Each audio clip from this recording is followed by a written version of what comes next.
Italy பிரதமர் கூட melody மிட்டாய் கொடுத்து ட்வீட் படிக்கிறவரை அதை அடிச்சுட்டு ஓடி வர வச்சுட்டாங்க இந்த காக்ரோஸ் பசங்க. யாரா இந்த காக்ரோஸ் பசங்கன்னு பார்த்தா, கொஞ்ச நாளைக்கு முன்னாடி ஒரு வழக்கறிஞர் வந்து உச்சநீதிமன்றத்தில் ஒரு வழக்கு போறாரு, என்னைய வந்து முதன்மை வழக்கறிஞரா நியமிக்கணும் அப்படின்னு.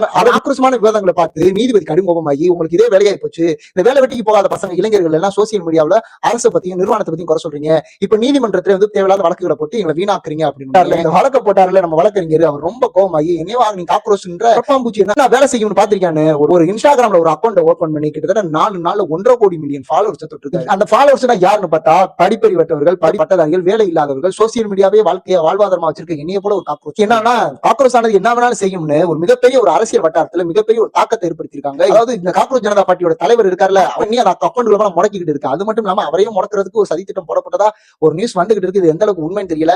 இது இதோட வைரலாகி முடிஞ்சிருமானா நெவர் இல்லன்னு தான் நான் சொல்லுவேன். ஏன்னா சோசியல் மீடியான்றது இப்ப மிகப்பெரிய ஒரு ஆயுதமா பயன்படுத்தப்பட்டு இருக்கு.